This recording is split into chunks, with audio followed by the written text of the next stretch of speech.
Ladies and gentlemen, what you will see tonight is a horror of unspeakable proportions. What lay for us in our future, as we all must age and die in our future, is horrific and disgusting and awful. This is Couchbound Yetis.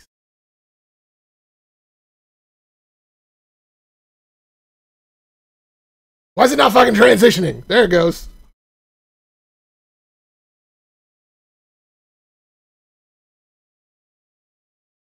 Okay, now it's fucking working, right? All right. So, we are salutations from the Nerdy Nation. This is Couchbound Yetis. So today I am, of course, Matt, aka the Godless Iowan, and we have with us Trey, aka...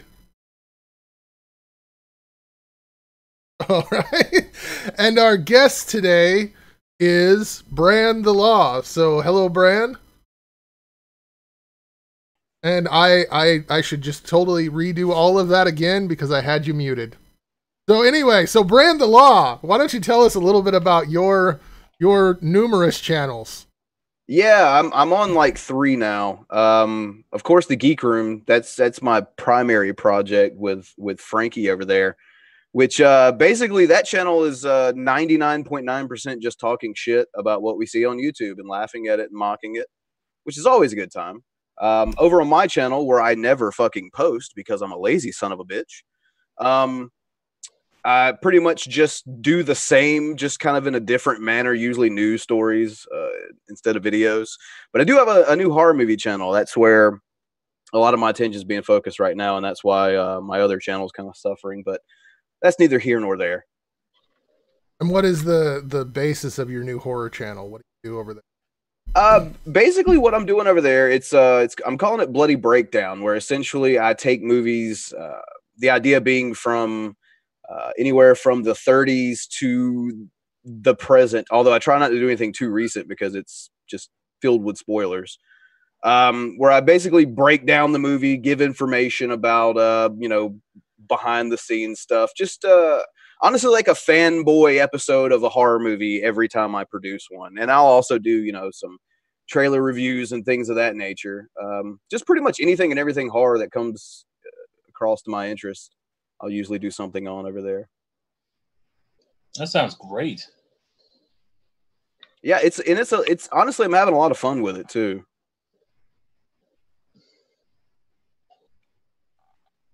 Matt, I can't hear you. I'm doing awful tonight. What is your problem? So, I'm now unmuted. We are the Couchbound Yetis, and we are here to list out our top 10 horror movies. But to get the matters going first, we are going to do Nerd Ass Shit. And we actually made a intro for Nerd Ass Shit last week when Trey was at my house, but someone cleaned off his desktop on his computer and accidentally deleted it. So it is gone. So yeah. And people are saying I haven't given you a chance, Trey, to tell what you are and what you're doing. I am a hobo that draws pictures for people. He does.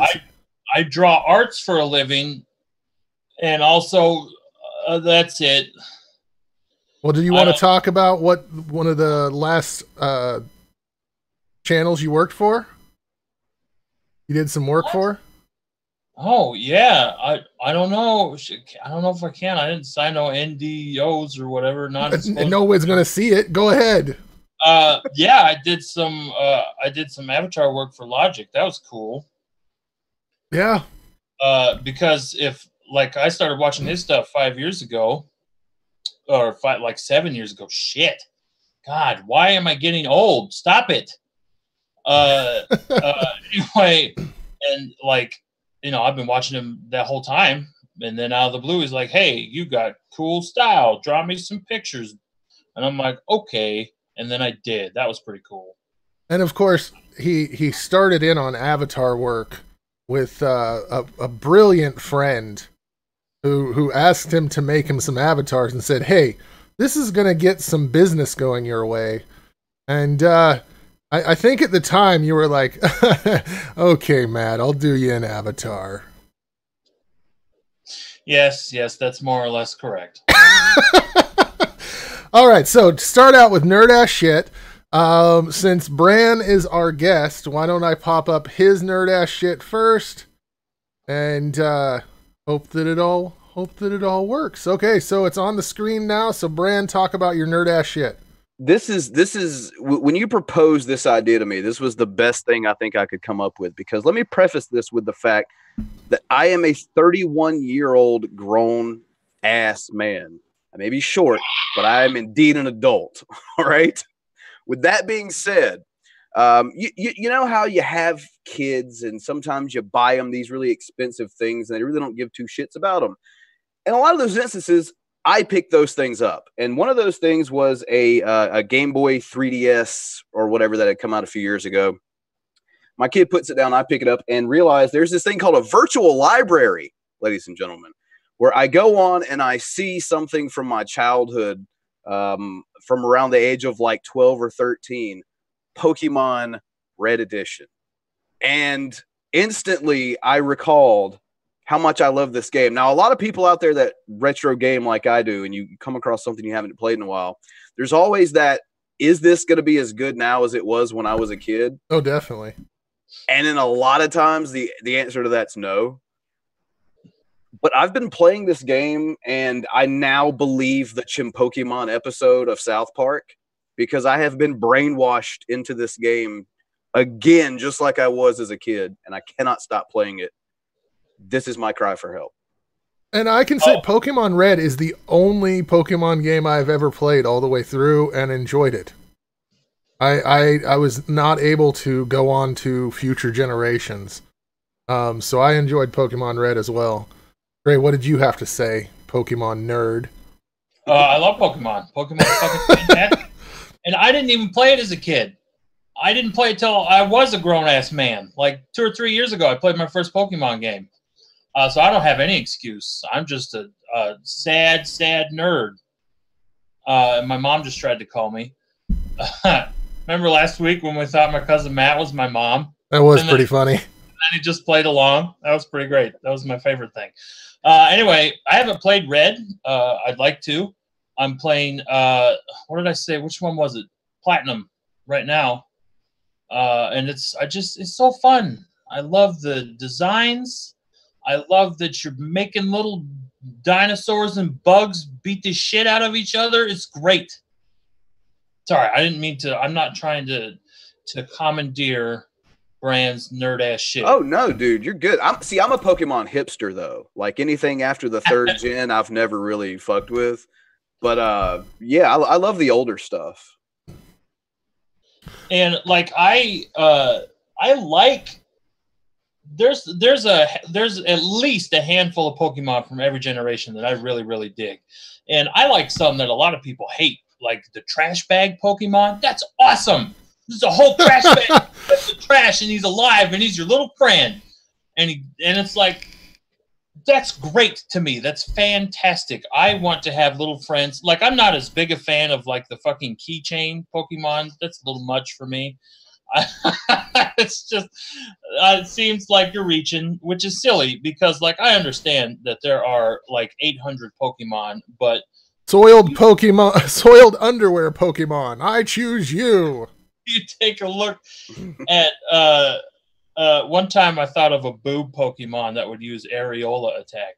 They do have an ice cream cone, I'm pretty sure. Yeah, yes, they do. Well, yeah. Trey could talk about Pokemon all night. But it's time for your nerd ass shit, Trey. My nerd ass shit.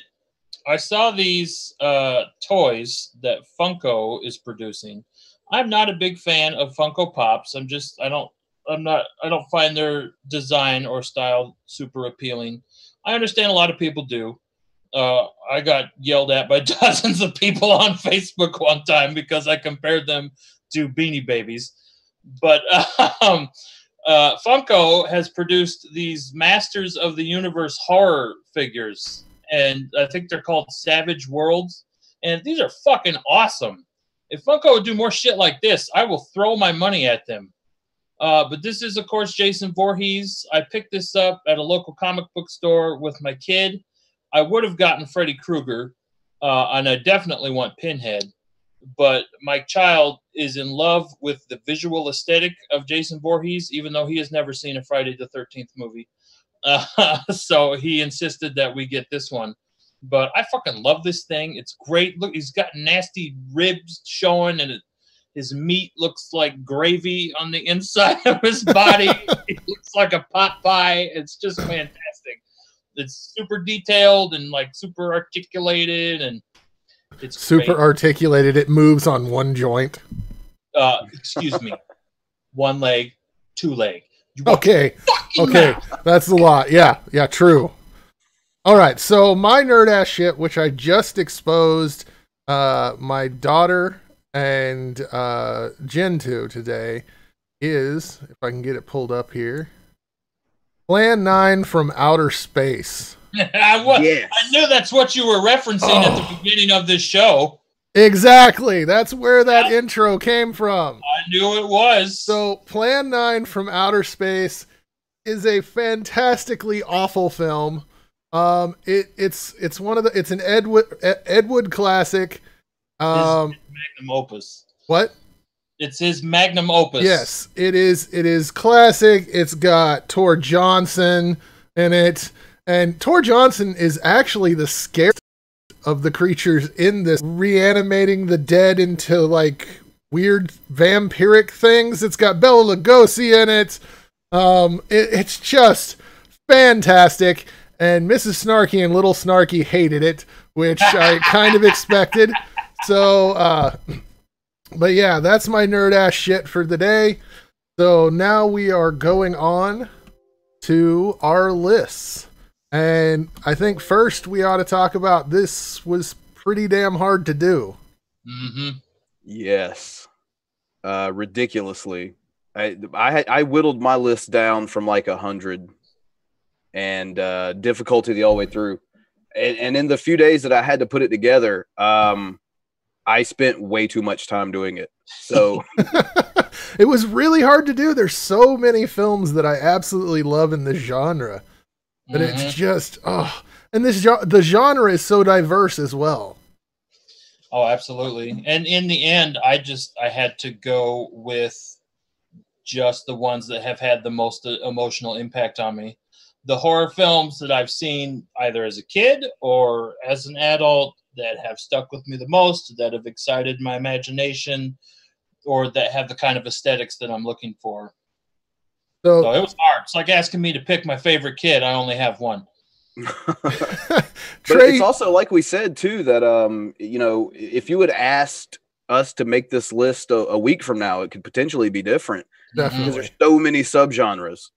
Definitely. And I was just gonna say, Trey kind of cheated. He included an honorable mention, which then I went ahead and included an honorable mention. So starting with you, Trey, why don't you talk about your honorable mention? It's on the screen now. My honorable mention is the film Altered States. I saw this movie, God, I must have been like 10. The tender age of 10. The term tender age will come up again because I saw a lot of these movies far younger than I should have. I saw Altered States with my father, and it was late at night, and it was even a TV edit, and it still scared the holy hell crap out of me. Specifically, that little image of the person, that's a lady, and she's all fucked up, clear to hell and back. I don't even know that this movie could really be considered a horror film, so that's kind of why it's an honorable mention. But it scared me. This movie has some beautiful special effects, some just gorgeous, surreal imagery. I don't remember the name of the director, but he's kind of known for that. He also did a movie called Lair of the White Worm, which has like a sexy snake lady, and she's also kind of a vampire, and there's a giant snake in it. But anyway, there's a lot of like really fucked up, blasphemous kind of religious iconography and imagery in this film. and it's about a guy who's trying to achieve like heightened states of consciousness through different means, and he does it, and he goes so far that he like transgresses his body to like a primordial state, and he turns into an ape man, and he has all these hallucinations, and it is 12 kinds of fucked up and weird, and it makes me feel strange in my head parts. But like towards the end, and this is a little bit of a spoiler, so if you haven't seen this movie, close your ears and hum real loud.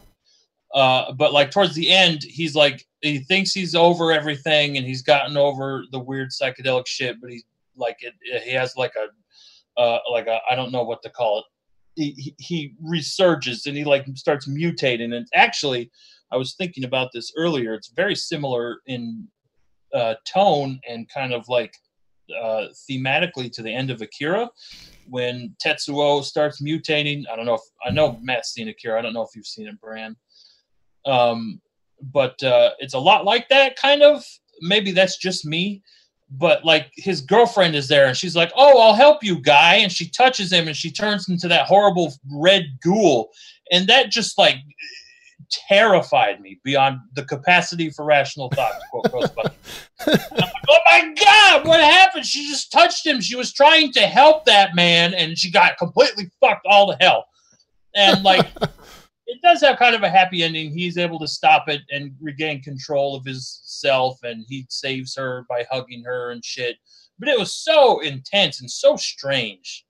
This might come up again later, but strangeness can really, really unsettle a person, especially on my list. I have a few that are just odd, mm-hmm. and it makes them even scarier. It's not any true horror fan knows that it's not just blood and guts. It's not just gore. Gore is fun. Gore is awesome. Okay, I love gore. Don't get me wrong, but like if you're gonna build an atmosphere and if you're gonna build dread, it's gonna take more than just the visceral, violence. And this movie has so much atmosphere, and it's just so very, very surreal.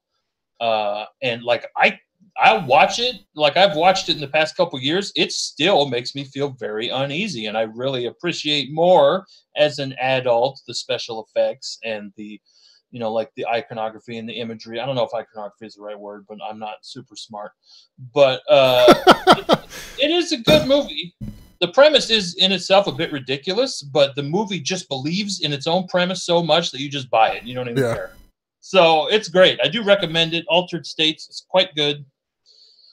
Okay, so when it comes to my honorable mention, it's not really a specific film by itself, but it's basically any horror film that had Vincent Price in it. Vincent Price was the king of horror. I could list so many movies. I have two on the screen right now: The House on Haunted Hill and The Last Man on Earth, which if you ever saw I Am Legend and felt gypped by that fucking film, go back and watch The Last Man on Earth and realize that it's supposed to be a very sad tale with no happy ending, and it's all just awful, and it's fantastic. But anything with Vincent Price, I mean, you have like the Wax Museum. That was a fantastic film. Or House of Wax. House of Wax is what it was called. Although the remake of that was garbage. It had fucking Paris Hilton in it. Mm-hmm. Like, how many great films can you list with Paris fucking Hilton in it? Do pornos count? No. Yes. I mean, no. But yeah, Vincent Price was the king. Like, still, his voice can send chills through me just hearing it. But fantastic films, fantastic actor, and just about everything that he was in was great. There's a couple stinkers out there, but off the top of my head, I can't really think of them. But they were awesome. So to start us out with our actual list, since we had our honorable mentions, let me get you cute. God damn it! What the fuck is it doing? And that's my pick, ladies and gentlemen. If you've never seen it, coming in at number 10, God damn it, what the fuck is it doing? That's right. Just a second. I honestly don't know what just happened here with with my Streamlabs. From the director of Jesus Christ, what is this shit? Sometimes this stuff wants to work, other times it just doesn't. Now I've eliminated the. What the fuck is going on? And that completed the trilogy, the third and final entry. What the fuck is going on? Controversial in its time, but still one of my favorites. Mm-hmm. No, I can't even. Definitely still holds up. Mm-hmm. Mm-hmm. The It's baby like- finger salad scene was a little much. Image that I want to move is not moving. Not working for me. Matt, do you even internet, bro? I do. Okay, it's there. It's on the screen, Okay. Bran. There you go. Oh, thank God. Okay, so guys, my number 10 pick is gonna have to go to and I tried not to. I know I have a big boner for slasher horror. So I tried to limit it, but at number 10 I have the original 1974 Texas Chainsaw Massacre, directed by one of my favorite horror directors, Tobe Hooper. This one, it's got like Marilyn Burns in it. Gunnar Hansen is playing Leatherface. For me, it really stands out as one of the first movies. I won't say one of the first movies to try to bring horror into more of a reality, more of a realm of reality, because I think movies like Peeping Tom, Psycho kind of get that distinction. But if we go not even an entire, well, yeah, a little bit more than a decade later, you get Texas Chainsaw Massacre, which takes those elements and goes full blast with it, cranks it up to 11. Where you have to respect movies like Peeping Tom and Psycho, I think it's also cool to respect a film that will use those elements, crank it up to 11, and not give a shit. Because you can tell by the way this film is made, especially in the day it was made, they didn't give a shit how people were going to react to it negatively. And definitely people did. But it created I'd say probably one of the big four horror icons in Leatherface. Let's all go ahead and agree. Damn near every sequel to this movie is garbage. The second one, I really want to see it. I haven't seen it. It looks insane, and it makes me really want to see it. I think the second one is probably one of the better sequels, and I'll give Texas Chainsaw, if we're talking about the franchise in general, their remake was one of the better horror remakes that I've really ever seen, which I know may not be saying much, but I think they did it. They handled it very well. But it was a movie that, in my opinion, kind of helped to lend to a solo iconic star of a horror franchise. I still think at that point in time, they hadn't even made Psycho 2 yet. This wasn't a franchise at that point. So I think that was something of a bit of a blueprint that a lot of people took hold to and ran with. And it's overall an influential film, because hell, to this day, they're still making sequels to it. I like that film, but here's what ruins it for me. My very first time of watching the Texas Chainsaw Massacre, I was sleep deprived, drunk, and stoned. And it was the scariest fucking thing I had ever fucking watched. I literally sat there shaking and I think crying at one point. And so after that, going back and watching it, it's like it's not anywhere near as scary as I thought it was the first time. So that is not the movie's fault. It's not the movie's fault. I know it's not. But it's like I go back to watch it and I'm like, oh, I know it's horrifying. And I've even tried to replicate the exact same type of scenario, and it did not work. It was just that one time. But I do love that film. It's a great film as being one of the original kind of slasher films. I can't believe it was made so early. 74? That's nuts. Yeah, that's 4 years before Halloween. It's pretty crazy to think how long ago that movie actually did come out and in what environment it came out. Yeah. I think it absolutely still holds up too. I remember watching it for the first time when I was like 15 or so, and my sister was there. And I think it was the scene where they've got the girl at the dinner table and she's screaming and they're like taunting her and like trying to feed grandpa and shit. And my sister's like, Jesus Christ, what the fuck is this? It's a very, very like emotionally distressing film because it's like something like horror doesn't have to be realistic, of course, but this is like, I've been in the boonies. I've been around lots of hillbillies, and this is like something that could happen. Oh yeah, it's definitely one of those that there could be a band of cannibal yokels. You know, one of the movies that I didn't include in my list that goes well with this is the original Hills Have Eyes. Oh, yeah. I wanted to include that on my list, but it just didn't make the cut, and I love that film. So anyway, what's your number 10, Trey? I'm bringing it up right now. I don't think I've actually seen this one. My number 10 is a film called Quatermass and the Pit. I believe it's also titled in America like 50 Million Miles to Earth. It's actually, it was a Hammer movie that was based on a BBC miniseries from like the 50s, I think. I don't remember if it was 50s or 60s. But the main character's name is Quatermass. He's like a professor. He was actually an early influence on the writers who would create Doctor Who. So he's like kind of influential for the character of the Doctor. Okay. And Quatermass. Oh, hey, way to spoil my number one there, Matt. Good job. No one saw that. No one saw that, Trey. Okay.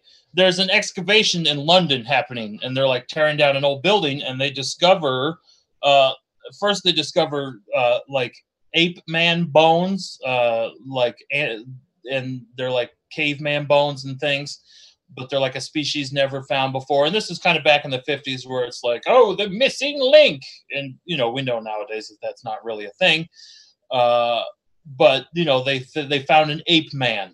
And then digging a little further, the archaeologists that come in to investigate find a fucking rocket ship that's millions of years old. And so I am a sucker for ancient aliens in science fiction.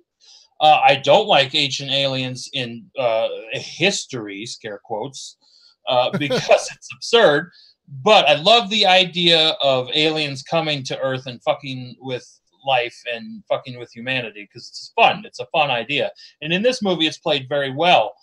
And the reason why I consider this a horror movie, even though it's probably more like horror / science fiction, is because like there's a lot of very creepy imagery, and basically Martians came to Earth millions of years ago and started experimenting on the anthropoids that lived here and eventually made humanity.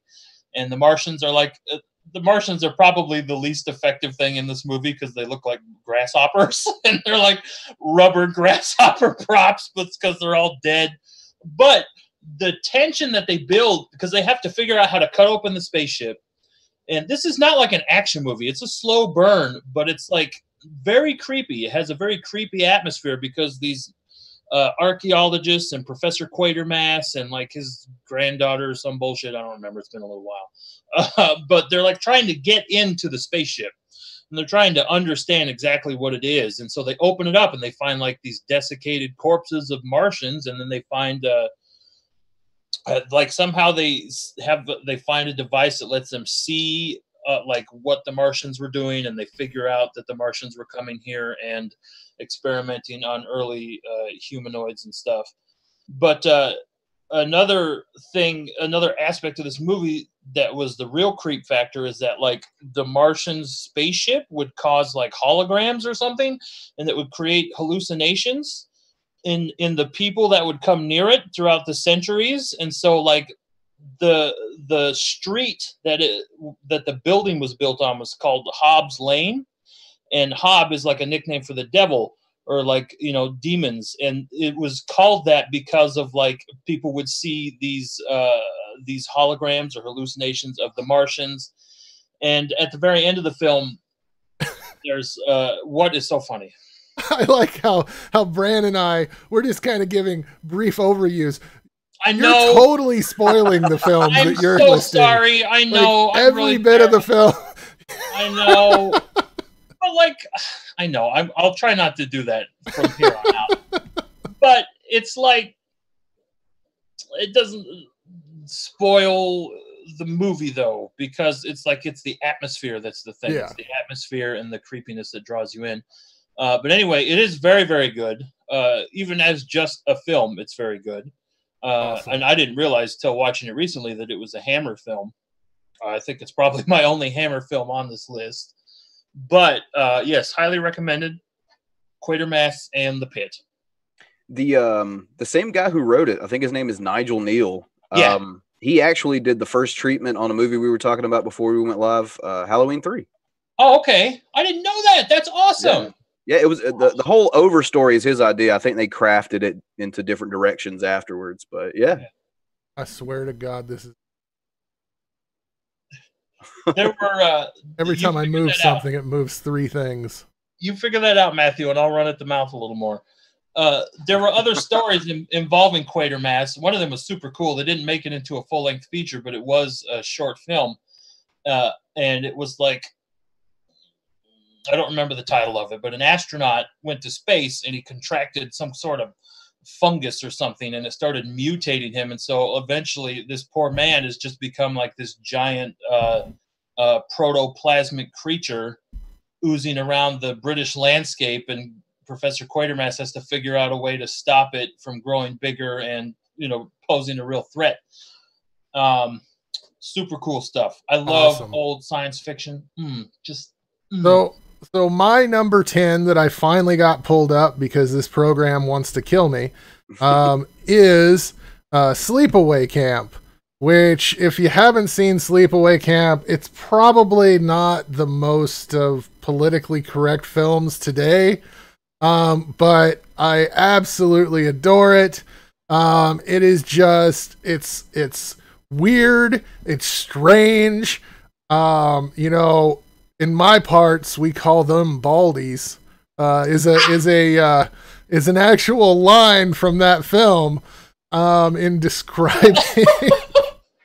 It's a film about adolescence becoming a woman, and it's about like sexual assault, and it's a weird ass film, but just, I love it. I love this film. It's one of those camp slasher film kind of things, but it's incredible. I can't say enough about it. It's just perfect. And they had Bruce Springsteen's sister in the sequels. Did it? Yeah. Really? I did not know that. She played Angela in the second 2. Oh, wow. Yeah, really weird. But the girl that played her in the original, Felicia Rose, she's still pretty active in horror films to this day. I think she was in the new Hatchet movie they did earlier this year. Oh, really? Yeah. We actually just watched this Sleepaway Camp last weekend when Trey was over, and we watched it on Shudder with Billy Bob Briggs. He's got a show on there. Joe Bob Briggs. Joe Bob Briggs. Yes, The Last Drive-In. And he's much older. Same shtick. Still like it. It was still fun. He makes such a great old man. He is like the perfect old coot. I love him so much. Okay, so. But let's not dwell on that. Now we are on 9. So let's see if I can bring. Okay, it brought it up right perfectly. So, Bran, go ahead. All right, time for everyone to get pissed off at Bran. I'm already pissed off at Bran. I know you would be. Oh, we had a conversation before. Oh my God, My number 9 is a movie that I guarantee you have a strong opinion on. More than likely, you either love this movie or you hate this movie, and that's one of the reasons why I put it on the list. The Blair Witch Project, 1999. Daniel Myrick and Eduardo Sanchez direct. Here's the thing that I love about this movie. First and foremost, the marketing campaign on this movie was brilliant. And So many people fell for it, hook, line, and sinker. It is unbelievable. I'll give you that. Oh, no doubt, no doubt. With the internet and its infancy and its growing popularity, they took control of that. They spun a story that people actually believed this was real. All right. Not just that, the movie itself never shows a single thing and still manages to build on tension throughout without showing a thing now, just with the atmosphere and a little bit of playing with the sound and just creating this idea that you were completely lost. There is no way out of where you are. You are going to die. Dread and tension mount. And it still manages to be somewhat realistic in a way, because if you show too much, then it starts getting to look like, okay, this is just a movie, which it is, but you're playing this as this is really, honestly, one of the first of its kind of found footage film. I know there was a couple before, but between the marketing on this one, between the way they build fear and tension and dread, being so simplistic, I had to include it on the list. And I know that there's a lot of people that hate this movie, and I totally get it. But for me, I think I may have been like 12 or 13 when this movie came out. It actually scared the shit out of me. And to this day, I watch it pretty religiously. See, I remember the ad campaign probably more than I remember the actual film. I remember sitting in school in computer lab and having a completely innocuous ad appear on my screen for some kind of, like, I don't remember if it was a toy or what it was. And then all of a sudden it switches to this girl's face and it's like, lost footage, find her, or something along. And it's like, oh my God, there's someone actually lost out in the woods. They're dead now and we got to say it. Like, I was young. I don't know. It just, I wasn't as young as Bran, but it was still the advertisements for this film really went above and beyond what anything else before had done.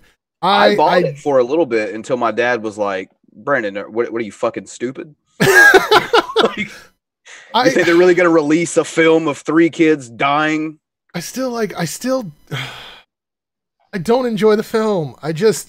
It seems like nothing happens. Nothing happens. It's all atmosphere. Like, that's what bugs me. Yeah, I love it too. Like, and I know there's gonna be selections that I have that people are gonna go, well, that's, you know, a weird ass pick. But like, Blair Witch to me just it fell flat when I finally saw it. It didn't live up to what I expected it to be. Are you sure you didn't watch Book of Shadows, Blair Witch 2? I did watch that. That was awful. That's garbage. That made the original Blair Witch watchable. Oh, that second one's garbage. Oh. So does the one that came out a couple years ago. It was so bad. Remember that shit? It's better than the second one, but it can't ever touch the first one. There's no way. The first one, to me, has the same kind of vibe that makes like some like modern YouTube videos spooky, like Slender Man and shit like that. It has that urban legend kind of a feel to it. And the fact that it made people question, is this actually real? That's part of what draws you in.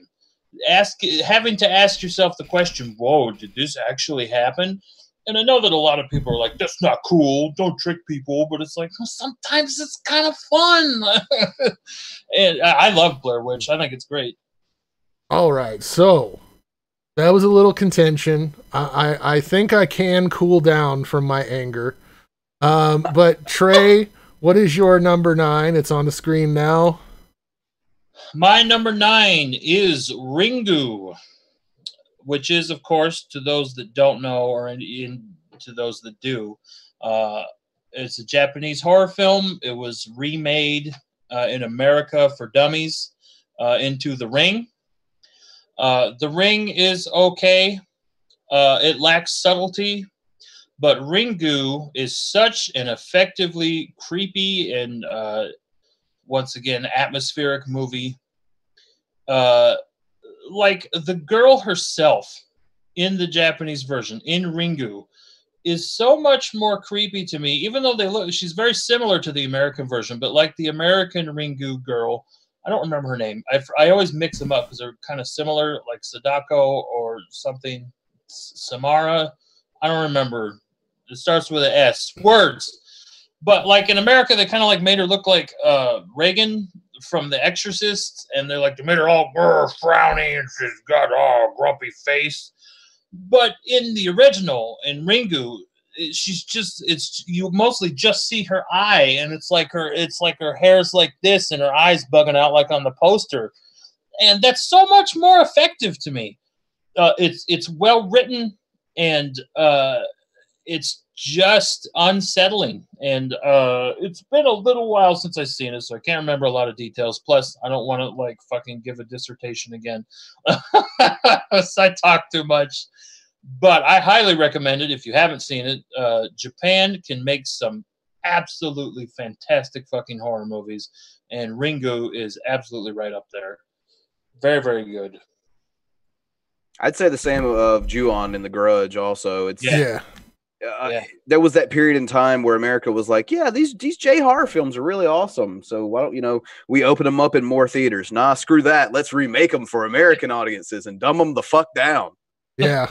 Yeah, the American versions aren't nearly as good. No. I do like Ringu. I also like, I can't remember what it's called. Is it Ju-on? Yeah, it's Ju-on. Yeah. Okay. Ju-on. It's really good. A lot of Japanese horror films are really good. Audition is amazing. Yes. I've heard of Audition. I need to check that shit out. I have never seen it. Prepare your stomach. It's gut-wrenching, but good. Awesome. My number 9 is the David Lynch classic Eraserhead. This is one of those, it's not really it's not basic horror. It's all psychological. It fucks with your head. Like at one point there is a woman dancing and stomping on fetuses. And there is there's an urban legend that this is a cow fetus that's the baby, but it's like a Muppet puppet. But it's horrifying, and it screams throughout the film, and it's just everything about this film is odd. Like, it doesn't really tell you why these creatures or why this scenario is being played out. You kind of guess that it's a post-apocalyptic atomic world kind of thing. They have a scene where they're sitting down to eat, and what they're eating is moving. It's just chickens. Everything about this film is creepy, and it's one of those that it gnaws at you, and you're watching and you're like, well, that's not scary, but after you watch it for a few minutes, you're like, holy fuck, I'm not gonna sleep tonight. This is not normal at all whatsoever. You had me at David Lynch. Oh, yeah. It's fantastic. Have you guys seen Eraserhead? Matthew, in heaven, everything is fine. That's right. Oh, you didn't mention the fact that the girl singing that song has these weird, fucked up gopher cheeks. She's got Bugs Bunny cheeks for no reason. Is it Bugs Bunny cheeks, or is it? I thought it was like radiation deformities. See, I never put that together. I never thought of it as like nuclear, and like I didn't think it was like a radiation thing. I had never considered that before, so I don't know. I had no explanation for why she had Bugs Bunny cheeks, but see, I always just assumed it was radiation. But that scene itself, like if you play that in the middle of the night when you're by yourself and see if you can get back to sleep very easily, because that is just horrendous. She's dancing around a stage, singing and stomping on fetuses. Yeah. It's so odd. Oh, but it's so good. And I have someone in the chat mad because I've picked that as number 9. Oh, come on. They definitely feel like that should be higher on the list. I hope I don't let them down with my other picks. So, Bran, number 8 for you.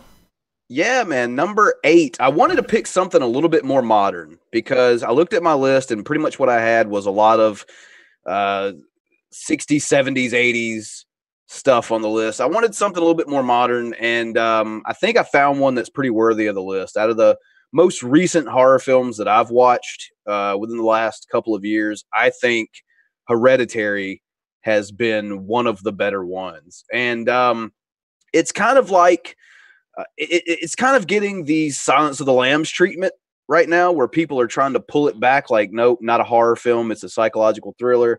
I don't know why people don't understand that psychological thriller is a subgenre of horror. Yeah. But yeah, neither here nor there. So it came out this year, actually, directed by Ari Aster. And here's the thing about this movie. It is a slow burn. Yes, sure. But with good reason, because this is another movie, and I guess it is a common element on my list of tension building. I really love horror films that start almost feeling like very homey, like very relatable, and continue to build tension until you're at that fever pitch in the third act. And this movie does that perfectly. Things start out, albeit odd, not necessarily scary. And they build to that fever pitch, to that crescendo where it's like, oh, well, holy shit, this movie just shifted into fourth gear here in the third act. And I think they did a fantastic job of doing that tension building. I think this is probably going to be one of those movies that people are talking about for a long, long time. And it may actually be one of the last paranormal-esque horror films to be really high up, upper echelon, because it really looks like there's about to be somewhat of a slasher reemergence from what I'm seeing. So yeah, I think this one's going to find its place in history pretty well, and I think that's why I ultimately wanted to put it on the list. I haven't seen this one yet. I haven't yet either. I really want to. Definitely. I would like to add something to what you said a little bit ago, Bran, of people not wanting to consider things horror. And I think a lot of that is people are like ashamed of horror. Like, oh, we can't like a horror movie, especially like when they're giving out awards. So we can't give awards to a horror movie. That's just, that's lowest common denominator trash. We're about high art here. Horror can be art, and it can be high art. Oh, yes. It can be very, very beautiful and compelling. It's definitely, and it seems like horror is respected a lot more in other countries than it is here. There's a lot more artistic nature to the horror films. Japan, Italy. Oh, yeah. Yeah, definitely. And I'll tell you one thing, I did struggle because, like I said, I wanted to put a modern film on here. The other one I had for contention was Mother.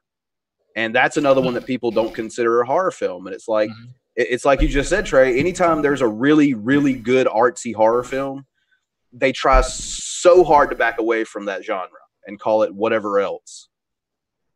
Yeah. Yeah. Embrace it, you cowards. Yeah. Yes. Philistines. Embrace exactly. The macabre. But I'll definitely have to check out that film. So yeah, Trey, it came out this year, so if people haven't seen it yet, I highly recommend it. I'm gonna watch it tonight. Yeah.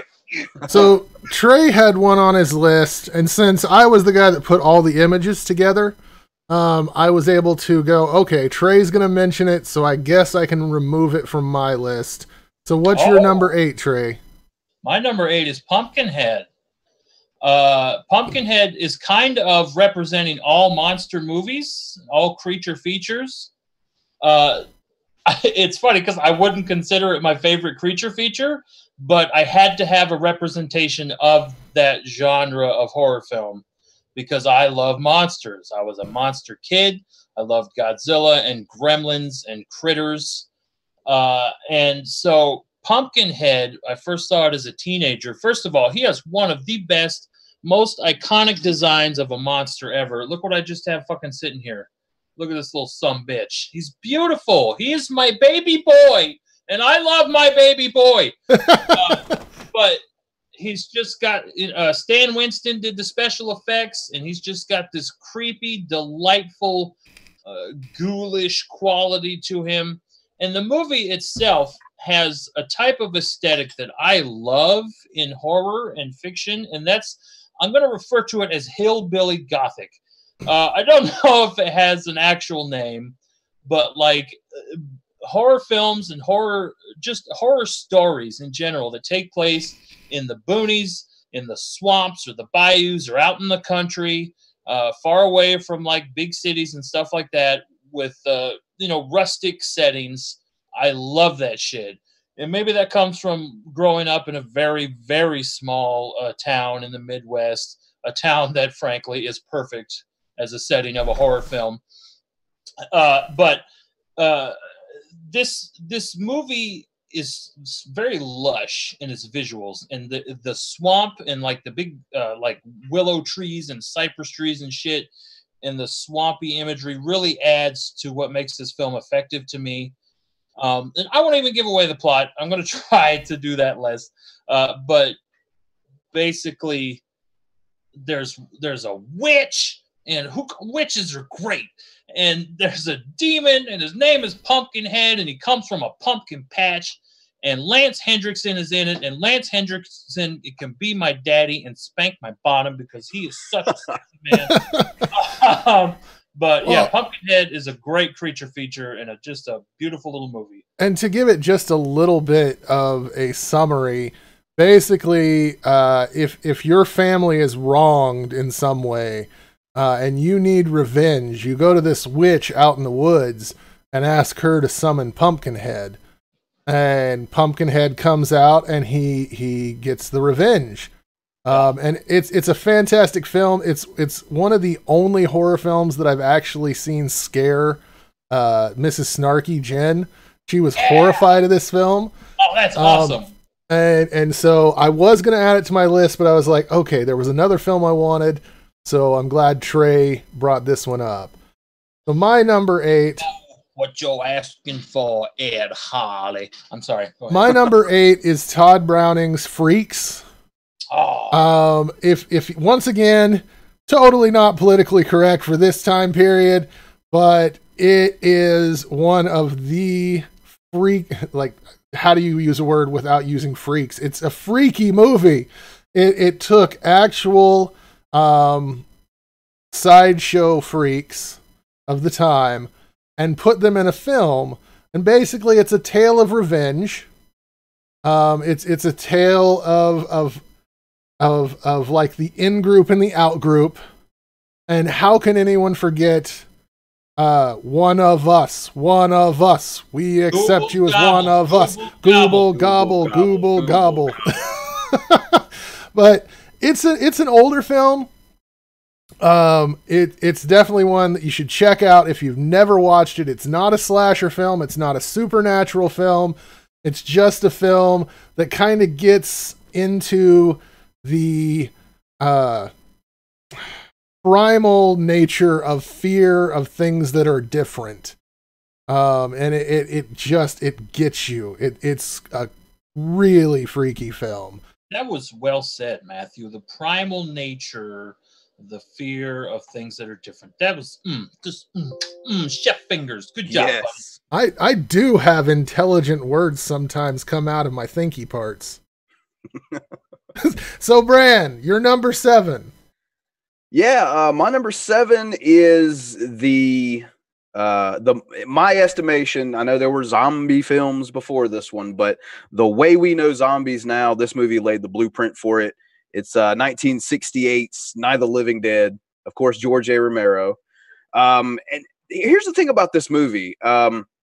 This movie took zombies away from the white zombie feel you get from Victor Halperin in the 30s and make them more the bloodthirsty, reanimated corpses that we've become so used to and have become so popular, even here recently. And And even going in on more of a deeper level, like I don't think this movie gets enough credit for like what it has to say on things like racism and Cold War politics. Like people don't think that horror films can delve into such issues. This movie is a prime example of it. The ending is just fucking heartbreaking after you watch everything that the main character Ben has gone through throughout the film. It's another one that came out, I think, in a time kind of like Texas Chainsaw Massacre, where maybe audiences weren't ready for that yet. Maybe they would have been a little bit more responsive later on. But in either way, it's a movie. I think this one's in the Library of Congress. Unfortunately not copyrighted, so you guys could actually play the whole damn movie right now and YouTube couldn't do shit. That's always nice. But it is awesome. Yeah, it's just a fantastic movie, and I knew that it needed to be on the list somewhere. So there it is at number 7. Definitely. This film was groundbreaking.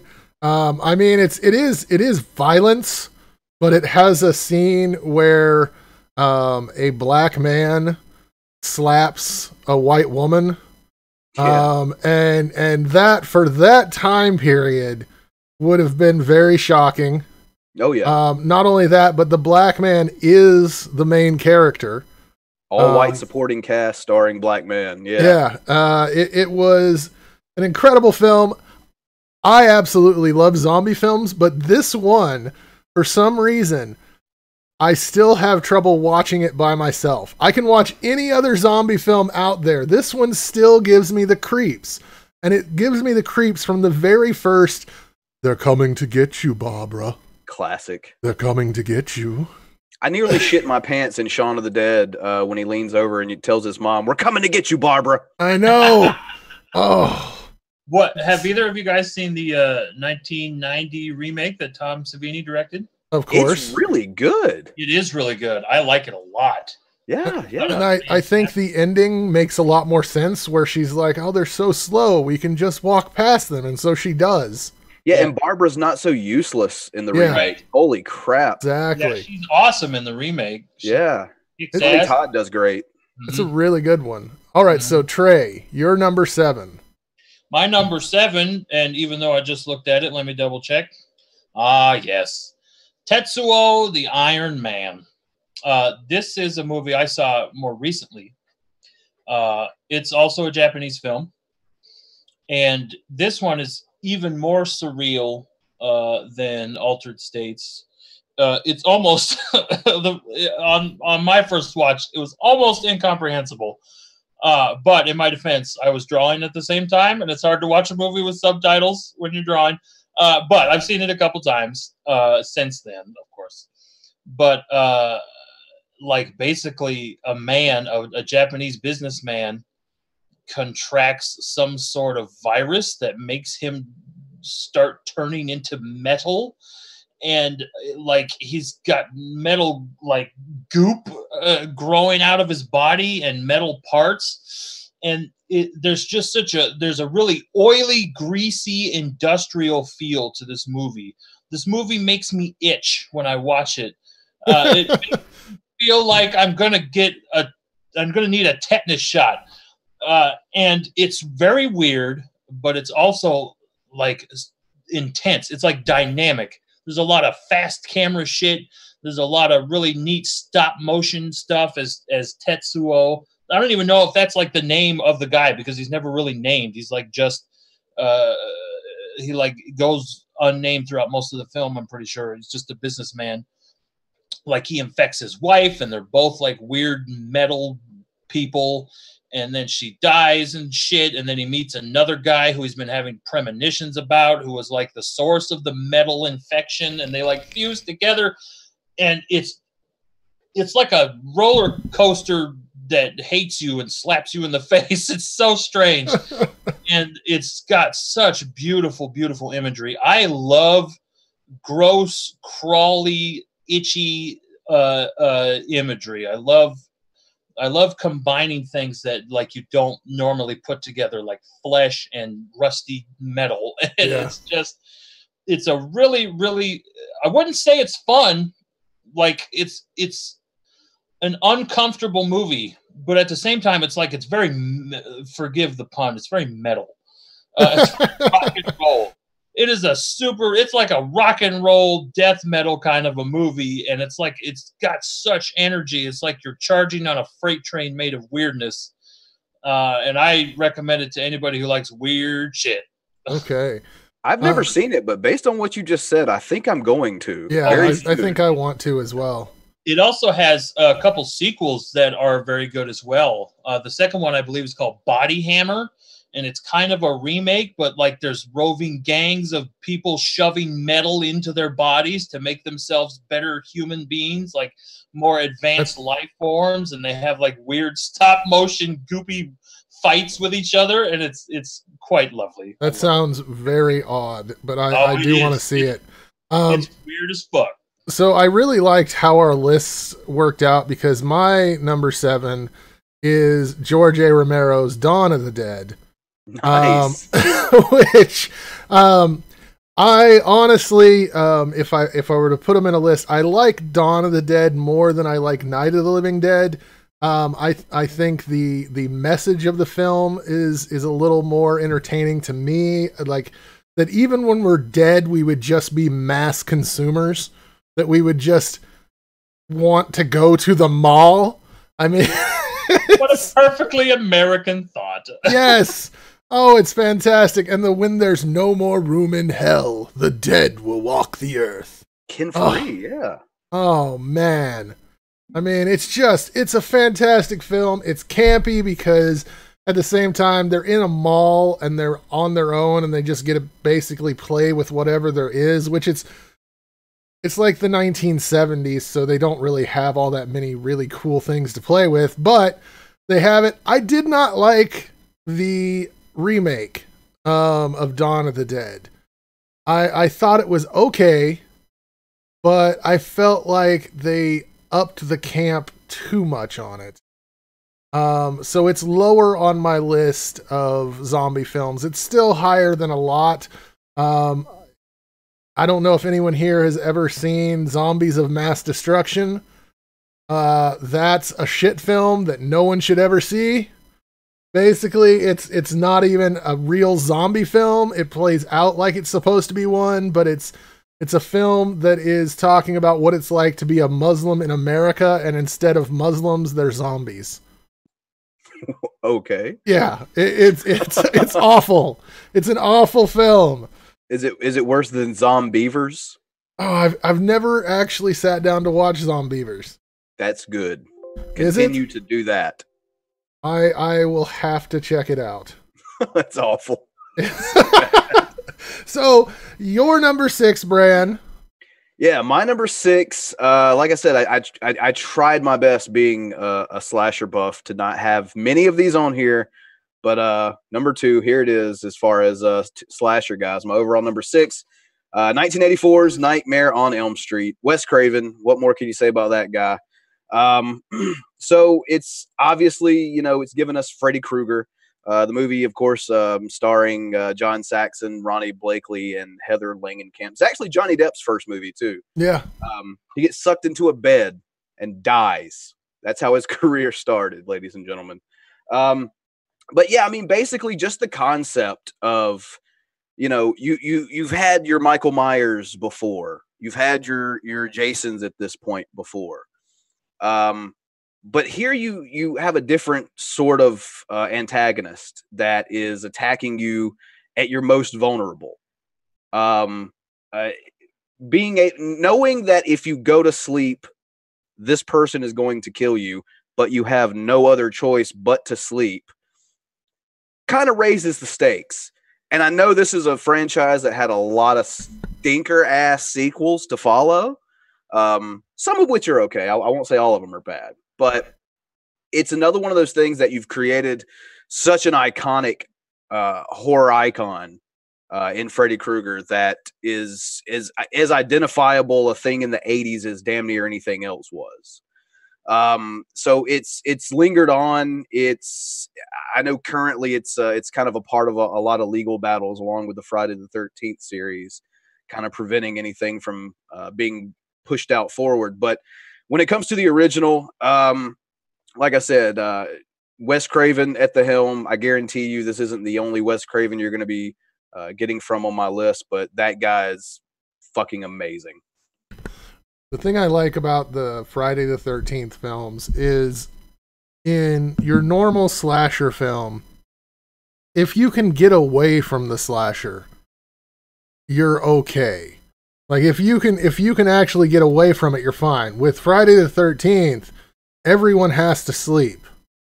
And so the second you go to sleep, there's Freddy. And I had a lot of reoccurring nightmares as a kid. So this kind of, it upped it in the horror scale for me. So it definitely needed to be on the list. Yeah. And we're talking pre-Wisecracking Freddy, by the way. Everyone. Yes. Yes. So if you haven't seen the original. I like Wisecracking Freddy. I do. Yeah. I do. But just, I think if you drop Wisecracking Freddy in this movie, it would still work. Oh, yeah. But it's just the filmmaking went down so much whenever he became a wisecracking killer. Definitely. So, Trey, what's your number 6? My number 6. Damn it, this is the second time I just looked at it and then I forgot. Oh, yeah. My number 6 is Dead Alive. So I have seen this movie probably like 12 times. Same here. Peter Jackson's one of his earlier films. His first 3 movies are so weird and beautiful. God bless this man. I like to think that Peter Jackson's first 3 films, Bad Taste, Dead Alive, and Meet the Feebles, kind of get him out of purgatory for making the Hobbit films. Anyway, Dead Alive is absolutely, bar none, my favorite zombie film. It's cartoonishly gross. It's cartoonishly violent, and it's funny, and it's ridiculous, and it's absolutely beautiful. My mother, I remember my mother watching the part specifically. Spoilers, if you haven't seen it. The main antagonist's mother turns into a giant zombie monster and pulls him into her womb. And my mother watched that with me when I was a teenager. She's like, okay, well. But yeah, I've watched that movie for the first time. I actually heard about it. This is how much of a nerd I am, and I'm not sorry. But I would frequent this website that, it was late 90s, early 2000s, GeoCities, black background with green letters, and it would review bad movies. I think it was bmovies.org or something like that. I still check it out every once in a while because it's a funny little site, and the people or person that wrote the reviews was pretty clever and pretty witty. But I saw that this movie was directed by Peter Jackson, and I'm like, whoa, Lord of the Rings guy directed zombie movies? So I checked it out, and just, I think the moment I realized I loved this movie is when the priest says, I kick ass for the Lord. I was just going to say that. Tonight, I kick ass for the Lord. I kick ass for the Lord. It's so great. It's beautiful. It's absurd. And it's just such a fun little movie. Just buckets and buckets of tomato paste being thrown at a couple of kiwis. And it's just, it's wonderful. It is so good. Beautiful. It is a beautiful movie. I take it to bed with me and cuddle it because it's just so precious. My number 6 is probably going to cause the most contention. I don't know if it'll cause contention among the people in the stream here, but it might in the chat, because my number 6 is Halloween 3, Season of the Witch. I think this is a fantastic film. If I could boil it down to just one scene that makes this a must-watch, it is the scene with the pumpkin on top of the man's head, and it's just, it's horrifying. And when I was a kid, that scene scared the absolute shit out of me. Now, why people are contentious about this is because you had Halloween 1 and 2, which had Mike Myers. as the serial killer that was chasing after people. Oh, Matthew.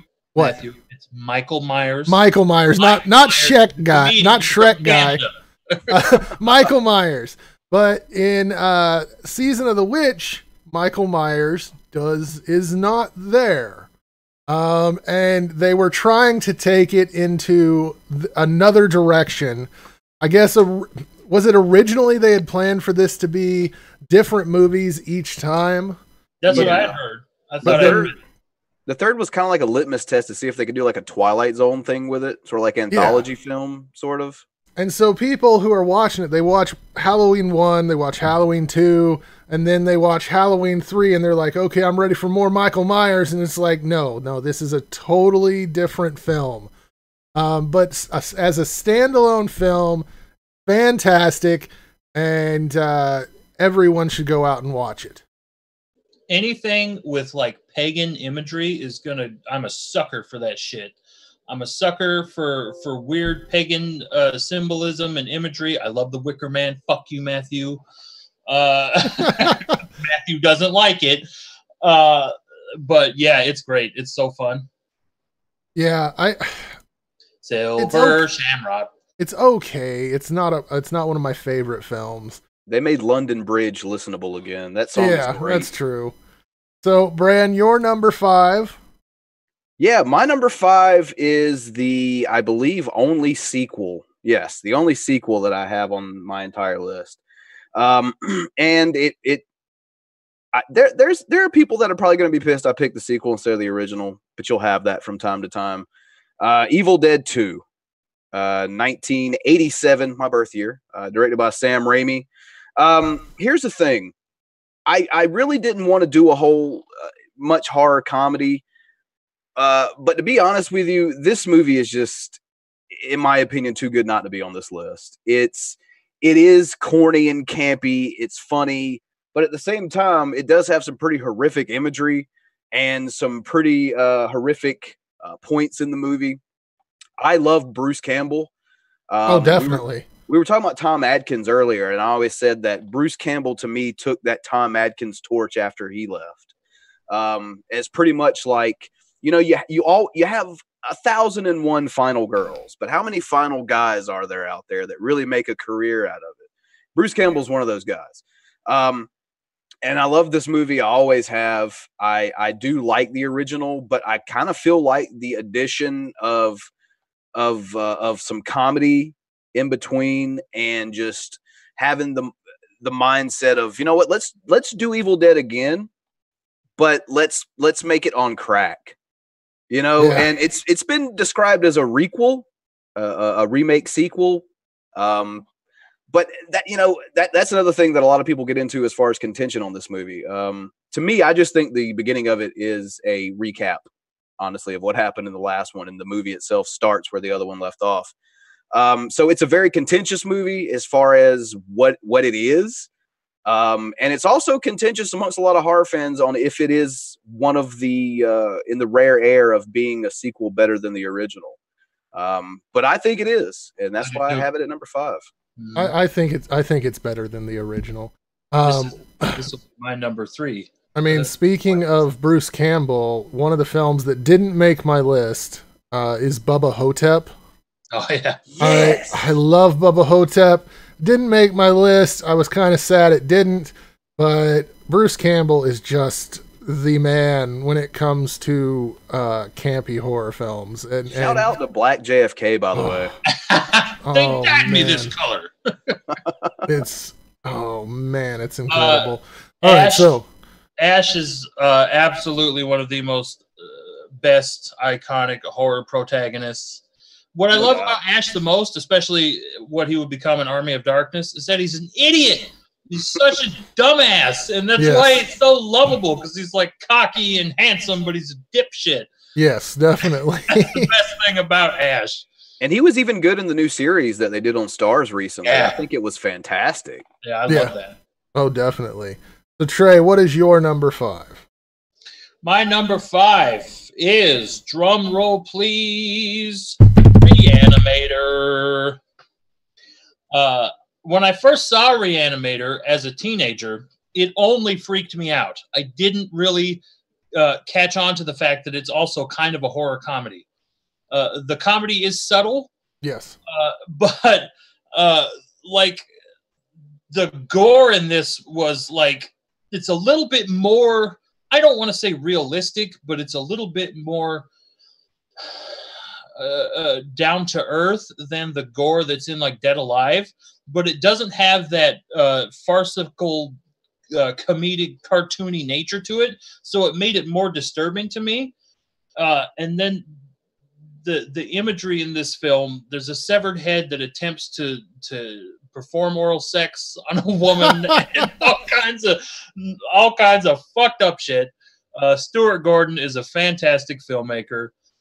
As an adaptation of the story, it's not super accurate, but it doesn't really matter because it's its own thing. It's, of course, based on H.P. Lovecraft's story, Herbert West Reanimator. Jeffrey Combs in this movie. God, I love Jeffrey Combs. I want him to be my daddy. Jeffrey Combs is so charming, and I'm looking at the poster now, so I'm getting distracted talking about it. But it's a fun movie. Super gross, super bloody, and with some dashes, some little paprika dashes of humor in there every once in a while. What was I supposed to say? Cat dead, details later. Such a great yes. Jeffrey Combs even makes Beyond Reanimator watchable. Yes. I haven't seen any of the sequels. Oh, you should see Beyond Reanimator.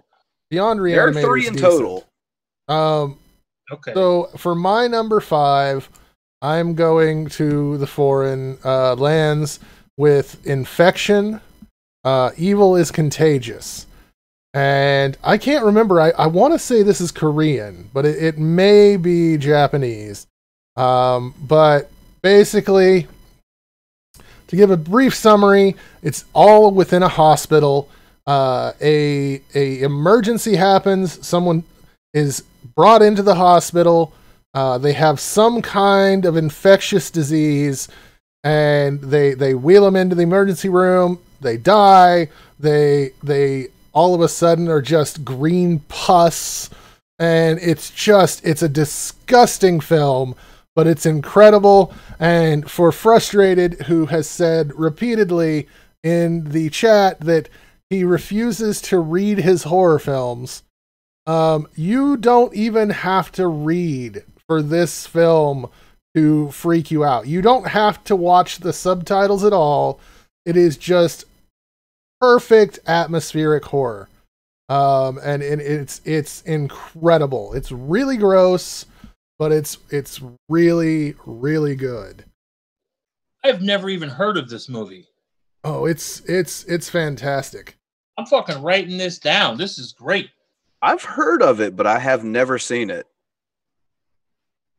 I'm gonna have to check it out though. It's definitely worth it. Evil is Contagious. Okay. Is it on Shudder, perhaps? I want to say it is on Shudder. Okay. Awesome. Yeah, I'll definitely check it out then. All right. So your number 4, Bran. All right, my number 4. I mentioned this movie earlier in the same vein as Peeping Tom because it was one of the 2 first. Really came out about the same time to try to usher in less monster horror and more realistic horror. It's 1960s Psycho, directed by Alfred Hitchcock, starring Anthony Perkins and Janet Leigh, who, interestingly enough, is the mother of Jamie Lee Curtis, who ended up being one of the biggest scream queens ever, so to speak. This movie is very interesting because it was, to me, a twist that actually holds up. The twist in this movie holds up. A lot of times in older horror films, if they do attempt to try some sort of a twist ending, a lot of times it's laughable and corny, and it is what it is. But this one, I think that the twist at the end holds up. I think that that infamous shower scene by today's standards is like, whatever. But I mean, if you honestly look at that scene objectively, they show very little, obviously. They show just enough to let you know what is going on. The scoring is very unnerving during that scene and a lot of other scenes in the movie. And it's also a movie that, once again, is a tension builder because, you know, it starts off as, you know, this girl is stealing money and leaving town. You kind of almost feel as if you've never seen it, it's going to be a cat and mouse cop film, almost.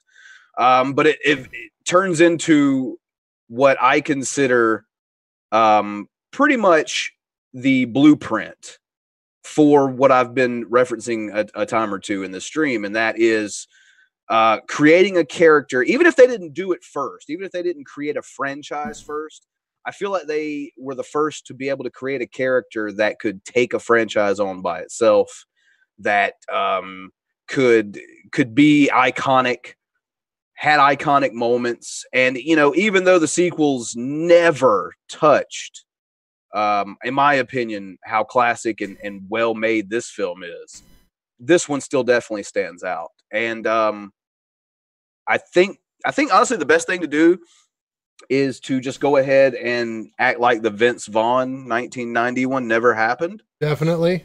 And just it was one of those movies that I don't think it's capable of being remade without just being shot for shot garbage. Because this is a one of a kind movie, in my opinion. You really can't recreate it. Well, and with Vince Vaughn's the remake, you never at any point like Vince Vaughn. No. He's always horribly creepy. With the original, you have Anthony Hopkins, Anthony Perkins. Yeah. Anthony Perkins. And he just seems like a good kid, and you think he's beat down by his mother, and you feel sorry for him at first, and you're like, oh, and then you're like, oh shit. And for one, I'm 35 years old, and I still cannot take a shower without hearing the re. It's like, God it's another damn it. one of those things about vulnerable moments. The same with Nightmare on Elm Street, being completely helpless, asleep, in the shower, butt-ass naked. You know, you think you're alone, and yeah. Although I will say getting naked is a good way to stop most street fights from happening. That's true. That's my self-defense tactic. All right, so Trey, your number 4. I've never seen this. My number 4 is a film I first saw on the Independent Film Channel when I was a teenager. It's got Angela Lansbury and other actors who act. She's the only one that I remember by name. Most of the films we've referenced today have had actors who act. That's great. Go fuck yourself. Can I just say, I just want to say for a minute here and take a little aside, Angela Lansbury is kind of awesome. She is a great actress, and she elevates anything that she's in. She is the best grandma to all mankind, and you should respect Angela Lansbury. Okay, so this movie is called The Company of Wolves. And like I said, I first saw it as a teenager, and it is such a visually striking film. It's an anthology film about werewolves, okay? And basically, you see in the poster there's a girl sleeping, and basically the entire film is what she dreams about.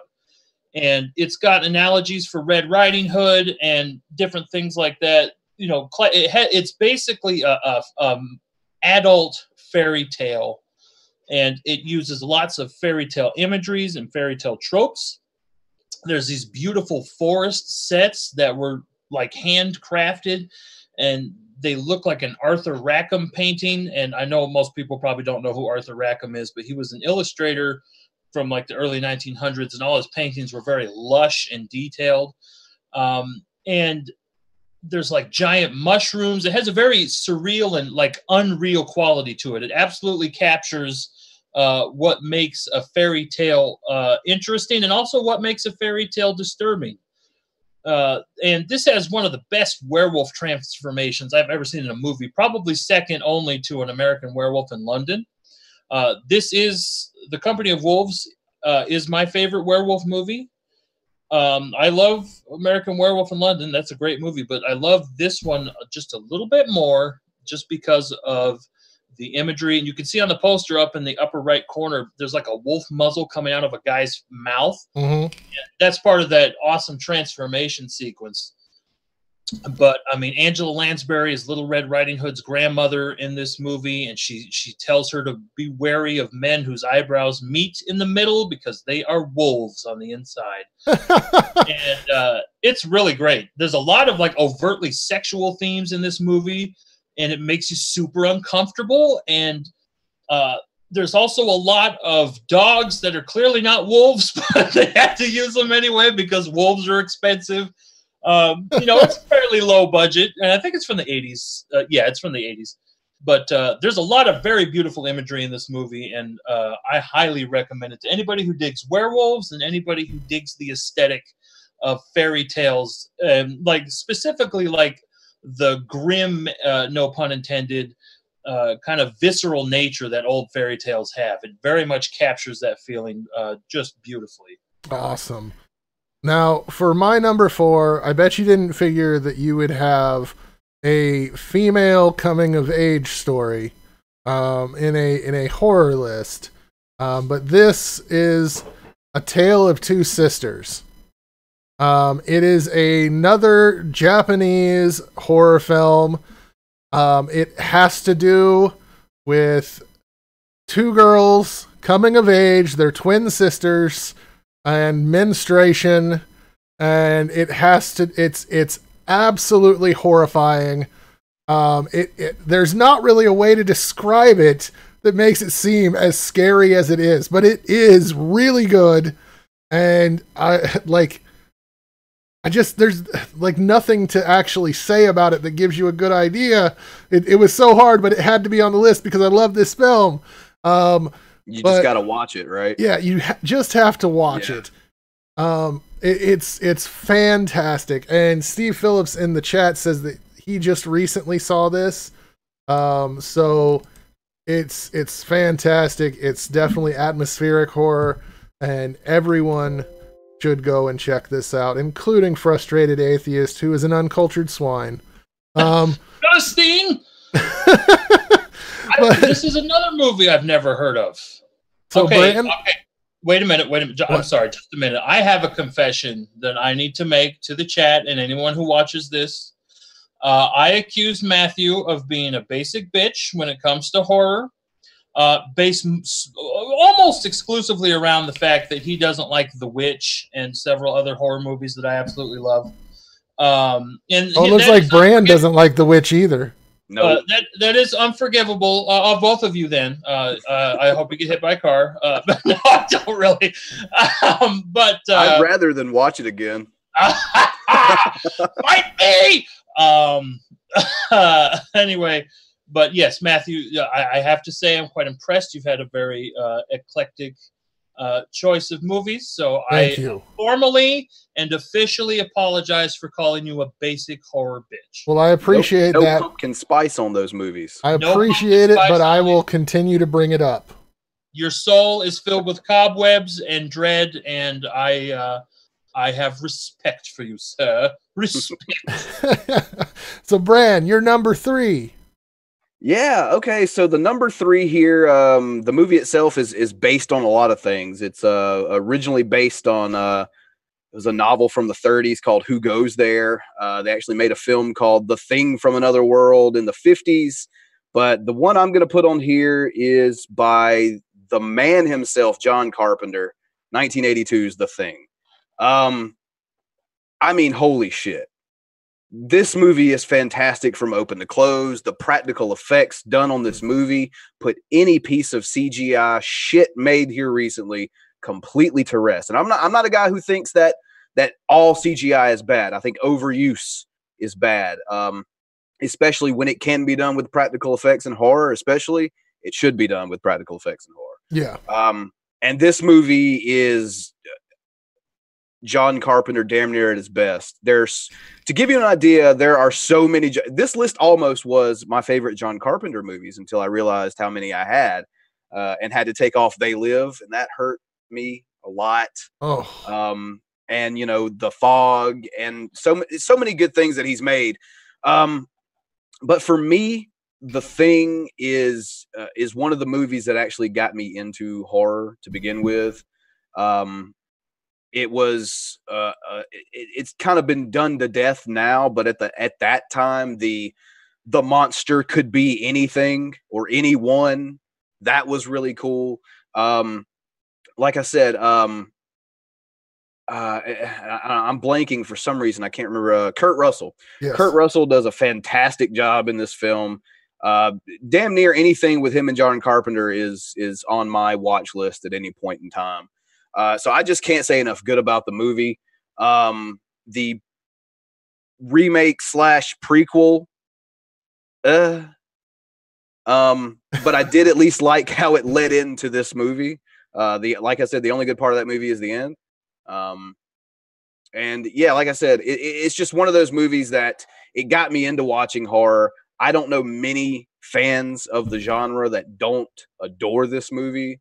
And that's why it's as high as it is on the list, number 3. And it's not my last Carpenter movie on the list either. It's a great film. It didn't make my list, but it's a fantastic film. The scene where the is it a wolf? It's a wolf or a dog, a husky, where it splits in half. Oh fuck! That's amazing effects. So Trey, your number 3 has already been mentioned, but go ahead. Yes, my number 3 is Evil Dead 2. I actually didn't see this until well into adulthood. I saw it for the first time about 7 years ago. I saw Army of Darkness first. I feel like that's the case for a lot of people. But Army of Darkness was so great seeing it as a kid. I think my child is just about old enough to watch it for the first time. Depends on how shitty of a parent I am. But Evil Dead 2 is just, I love, in Evil Dead 2, I think the thing I love the best is the feeling of encroaching madness that poor Ashley Williams has to deal with. His last name is Williams, isn't it? I think so. Yeah, okay. All right, that Ash has to deal with. Probably my favorite scene in that movie is when everything in the apartment starts laughing at him. And the fucking deer head whips around and it's just, and he starts laughing and then he starts screaming, and this movie reaches me on a very, very deep emotional level. You get me, Evil Dead 2. I'm laughing and screaming too. All the goddamn time. And just, I love that this movie made for many people, it brought about the urban legend that the Necronomicon is a real book. Oh, Necronomicon's real. It's a real thing. No, it's not, dummy. But you know, that Lovecraftian connection is super fun, even though it has a lot more of like Judeo-Christian kind of influence to it, because it's like a book full of demons instead of a book full of old ones and things. But it's just fun. It's so fun. A monster's eyeball pops out and a lady swallows it. That is gold. That's genius. That's beautiful. Once again, chef fingers. Mwah. Oh, it's so good. It is good. So my number 3 on this list, we talked about Japanese horror films that were remade in America, but basically everyone in America knows that they were remakes, that there were original Japanese films. My number 3 is .rec. People, if you've seen the movie Quarantine, which I think was a shitty American remake, it's just fucking awful. But if you go back, I want to say I'm off the top of my head, I think it's an Italian film. And it is it Italian or French? Rec? Yeah. I'm wanting to say it was Spanish. Was it Spanish? Yeah, that's what I thought too. Oh, yes, it is Spanish. So it's none of those two things that I said before. It's Spanish. But it's kind of a zombie film. It's kind of a rage kind of like 28 Days Later film. But it's basically this building gets quarantined and all sorts of shit goes down. It is far superior to the American remake Quarantine, and there's also a bunch of sequels. Some aren't as good, but they're all still very good horror films. So that was my number 3. And let me get this queued up so we can get to Bran's number 2. I love the Rec series, by the way. Yeah, they're fantastic. And Quarantine is garbage. Yes. So your number 2, Bran. Yeah, so my number 2, this is going to be another one that I know there's going to be some people that are going to disagree with me here. It is, the more I delve into the horror community online, I've noticed this movie is a lot more divided than I would have thought it was, but that's probably just because of nostalgia I have for it and how it kind of shaped me as far as a horror fan. And that is another Wes Craven flick, 1996's Scream. And the reason this movie is so contentious is because there are two different points of view on how this movie affected horror as a genre. You have your group of people who feel like this movie saved horror. And I'm in this group because you got to think in the mid-90s, all these popular franchises like Hellraiser and like the Halloween and, all of them had pretty much gone, if not straight to video, damn near close. And they were very low budget, very little imagination behind them. They'd kind of lost their spark. And like I said, I'm in the group of people who feel like this movie pulled horror out of the mid-90s doldrum and brought it back to the forefront by acknowledging what it was and saying that it's still good and it can still be good. There's another camp of people who feel like this movie, by being so meta, as it said in the movie, and looking at itself, kind of ruined horror. I don't see that personally, but I respect their opinion. But this movie, for me, first and foremost, it's a really damn good whodunit. And at the end of the day, those are fantastic for me. I love those. A lot of people give the killer Ghostface hell because he's not exactly the most coordinated, best serial killer out there, but I think that's by design. It's supposed to look more like real life if two high school loser-ass dickheads, as they're called in the second movie, put on a mask and started trying to kill people. So for me, I thought that was the perfect time it was the 90s. Everything sucked. Everything was how that attitude was. And I thought that it was a really good time to do it, to be self-referential, to have comedy, but have it be so quaint through most of the film, to be more so focused on the horror. And hell, let's be honest, it even resurrected Wes Craven as a horror director and as a director in general. I think before this, he was doing like music of the fucking heart. So yeah, for me, it's Ghostface is now up there in those Wes Craven creations, almost to the level of Freddy Krueger. And this is another franchise that will not die. They're still making a TV show out of it.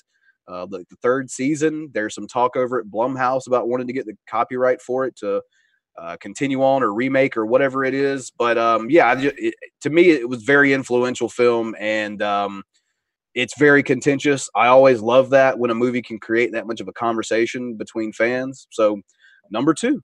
I think the thing that surprised me the most about Scream is Drew Barrymore was huge at the time. And you kind of just guessed from the previews that she was going to be the main character. She's all over the poster and the artwork and all that. Yeah, and that it blew me away when it's just she's dead. Yeah, the movie actually, people don't even recall, the promotional material said Scream starring Drew Barrymore. Yeah, it was so weird. That's very similar to Psycho. Yeah. In fact, I'm pretty sure that's intentional, surely. Yeah. Oh, yeah. Psycho, Scream drew a shit ton of inspiration from Psycho and Halloween. Yeah. I think it is a good film. It's not in my top 10, but I think it's a good horror film. So Trey, your number 2? My number 2 is Clive Barker's Hellraiser. Based, of course, upon his novella, The Hellbound Heart. That was the first Clive Barker written fiction that I'd ever read, and he directed the film himself. I saw this once again for the first time as a teenager, and this has some of the most interesting gore ever to me. When the character Frank is rebuilding himself out of the blood of his brother, and his fucking bones are like attaching themselves, and there's fucking protoplasm and slime. This movie is very moist. To quote Mystery Science Theater, they were talking about the movie The Incredible Melting Man, but this is a very moist film. It's very goopy and slimy. But like on top of that, it's clever and it's original and so unique. And the Cenobites are fantastic in their designs. Clive Barker sneaking in that BDSM shit into the public consciousness. Clive Barker, I just love that man. But the imagery in this movie is great.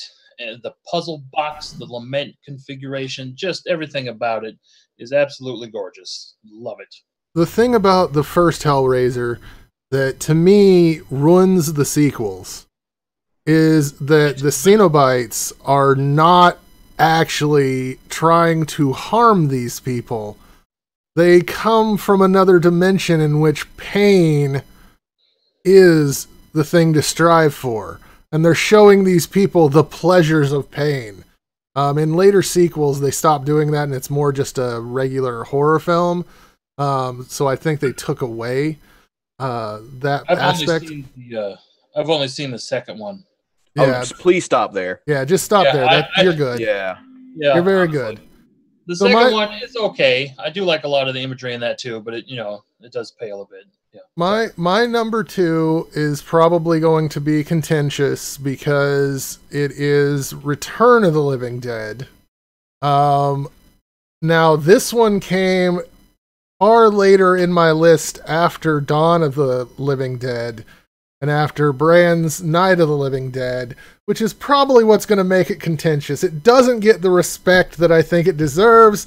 It does have comedy aspects, but it also is it's horrifying.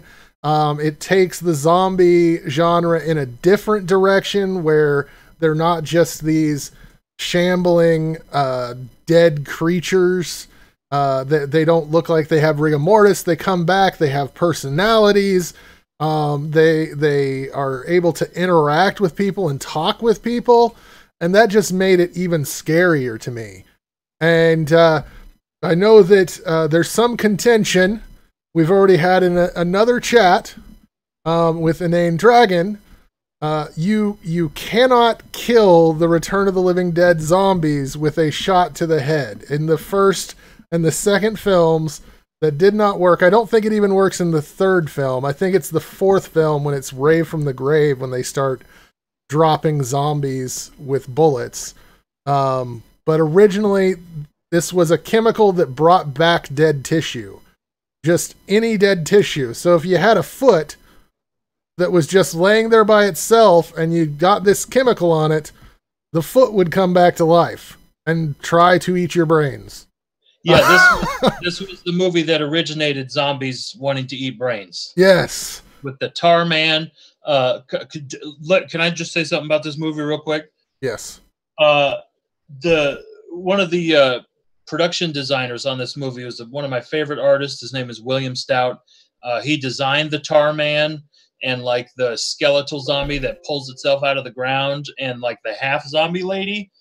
And you should, if you're like interested in horror artwork and like behind the scenes stuff with movies, I highly recommend, doing a Google of William Stout's production design drawings and paintings for this movie because they're really beautiful. The Tar Man's like my favorite zombie ever. Oh, Tar Man's awesome. He's so cute. All right, so for the last round, I think we'll go in reverse order. So Bran gets to name his last. So I'm going to go ahead and my number 1, maybe not seen by a lot of people, but it is Night of the Hunter. It has Robert Mitchum. He plays a murderous preacher. And basically it's about a Robert Mitchum was in prison with a woman's husband, and the woman's husband tells him about all the money that he has stashed away at his farm. So Robert Mitchum in prison kills the husband, gets out of prison, and then goes and marries this woman. And then he's trying to find the money, trying to find it. She's got 2 kids, and he murders the wife, and then he goes after the kids, and the kids have to take off. And it's just, it's really psychological horror. The whole time, now my brain has gone blank. I'm trying to think. What is it? God damn it! My brain has gone blank. There's hunters at nighttime. No, he sings a song throughout it. It's a religious tune, and he sings it throughout the entire song and whistles it.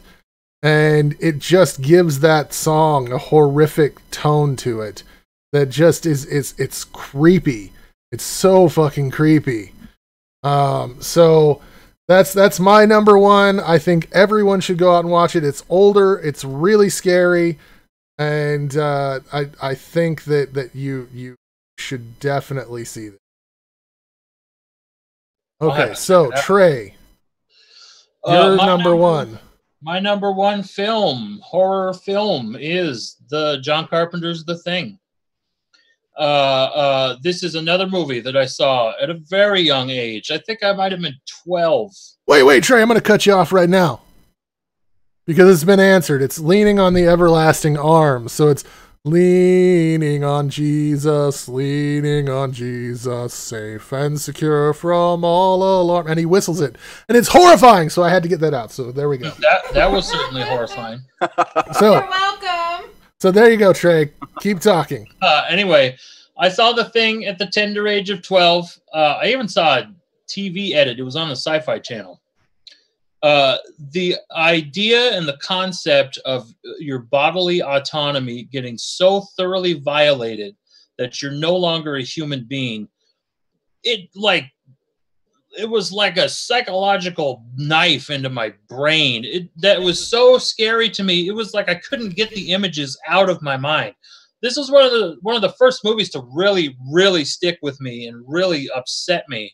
Like, I don't know if I want to say scared. I don't know that that's the right word, but it disturbed me very deeply.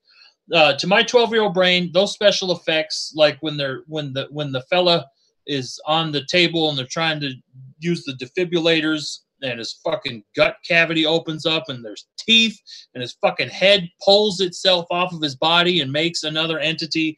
It's like, you're not safe. There's nothing you can do to be safe from this. You can't drink anything because it could be in the water. You can't eat because it could be in your food. You can't talk to your friends or touch anything or anybody that you love because it could infect you. And then it's over. And you don't even know that you're infected, and you're just absorbed into this entity. It's almost like a sexual violation kind of a thing. It's so personal, and it's so such like your identity is just completely wiped free. Yeah. But I watch this movie at least once a year. Absolutely my favorite horror film. I think another reason why this is so disturbing to me is, like, as a kid, I loved monsters. Godzilla. I wanted to be Godzilla when I grew up. I loved dinosaur movies and Ray Harryhausen movies and Gremlins and Critters, and I kind of felt like emotionally like the monsters were my buddies. Monster movies are great, and the monsters are my pals. This movie, the monster in this movie is not your friend. You can't even construe it as being your friend. Like, Gremlins are cute and they're fun and they do silly shit, and that's cool. But the creature in this film has its own agenda, which is why it's one of the best Lovecraft movies that there is, even though it has really nothing to do with Lovecraft. Because the entity in the film is so alien, so completely different from how we think and how we act and what drives us, that you can't relate to it at all. There's no reasoning with it, and that was what really, really struck home to me and really disturbed me, because you can't be safe. There's nothing you can do to be safe. That's really the best thing horror can do, is to make you question whether or not you're going to be okay. Definitely. So anyway, that's my number one. All right, Bran, last but not least, your number one. Yeah, my number one is another Carpenter film. So I guess we'll have two Carpenter number ones here. Guess that speaks volumes about the guy. So my number one is also my favorite film ever made. It is 1978's Halloween. And like I said, I love slasher flicks. This to me was one that also set that blueprint in a lot of the same ways that Texas Chainsaw Massacre did. But as far as I'm concerned, I always felt like the character of Michael Myers was a little bit more scary, especially in the first one. This movie, for this to be one of John Carpenter's first full-length feature films, he knows exactly what he wants to do with the camera, where it needs to be. The opening scene to this movie is one big, huge shot with no interruptions in between. And it's pulled off fantastically. The film itself shows very little blood and gore. And as it is a reappearing theme on my list, this one's a good tension builder too. They do really good about when you see Michael Myers, he's always in the background somewhere, not being detected by really any of the characters except for Jamie Lee Curtis's character. When he's off screen, there's always a sense of dread of where the hell is he. It's just, in my opinion, as flawless as you're ever going to get at least a slasher film is Halloween. Jamie Lee Curtis, her first movie, she ends up being a huge scream queen, even though she says bugger off to horror years later, but has now come back because they all come back. I can't say enough good about it. For me, it's my favorite horror movie. It's my favorite movie in general. I think it's damn near flawless. And it spawned such a slew of imitators that could never really hit that perfect note the way they did with this movie. So between the cinematography, which you got to give Carpenter credit for, between the soundtrack, which is so damn simplistic but works so well, which you also have to give John Carpenter the credit for, and between the fact that they really just tried to make it look like average, everyday people in a small town, and this could happen to anyone, anywhere, and you may never know it. It was a real life situation, especially before they threw in all the supernatural elements behind Michael Myers. And I'll even be honest with you, I went and watched the new one they made just this week, and even that one, having Carpenter back and trying to stay as true to the original as they possibly could, that's probably the best sequel they've made. So there's something to be said about having John Carpenter directing or scoring your film that can give it such a plus. And to me, it's number one. I said anytime we do this list, it would change. The number one spot would never change. And I have to give them props for being able to make William Shatner horrifying. I know, right? Literally some spray paint, tease the hair, cut the eyes open a little bit, and there you go. Yeah, and William that's Shatner another good thing is about scary. the mask is that blankness. You can fill in the blanks. Yes. Whatever scares you. And we're getting a lot of people from the chat saying, where was Leprechaun? Where was the Scary Movie series? I love Leprechaun. I do. I love Leprechaun. Leprechaun is a good series. No, but you are wrong. Okay, anyway. Those movies are so bad. Here is what I was going to say. If you stick with us, we already have a plan for next year. We are going to do multiple lists where we will have top 10 creature features, top 10 supernatural, top 10 slasher, and so there will be much more. It was so hard to make these lists. But I do want to thank Bran for joining us. Oh, dude, thanks for having me on. I love this stuff. When Trey mentioned wanting to do a top 10 countdown, I was like, we have to get Bran involved. He's got this brand new channel that he's been doing, the Bloody Breakdown. and he would be perfect. Matt. What? Matt. What? Did you say it was a brand new channel? Yes, and he has a show on his other channel called Name Brand News, which I came up with that name. Name Brand News. Yeah. You're so clever. Whatever. All right. Well, thank you everybody for watching. I know Bran has another show tonight. You want to say a little bit about that? Oh, yeah, sure. Tonight, in about 2 hours, we're going to be over at the Geek Room. We're going to be doing the Atheist Roast Battle finale. We've already done round one. We did the quarterfinals, the semifinals. So it's come down to Tony Reed against Nacho Witness. I'm pretty sure it's going to be their best work yet. Talking to them, seeing, kind of in the planning process, it really looks like they're going to be bringing their best tonight. So I am definitely ready for it. That's 9 p.m. Eastern over at the Geek Room. And I was going to say, Nacha has talked up a good game so well that I think he might have an edge. I'm rooting for him. People have given me shit. They say I'm a Nacha shill because I have voted for Nacha every single one of these. But I just think he's got a knack for it. That's not saying Tony's not awesome at this, but, And maybe he tickles my funny bone. We have Jason and Pumpkinhead engaging in passionate lovemaking. All right. Well, thank you everybody for watching. I don't really have an outro saying, so Bran, you're on the spot. Give us an outro line now.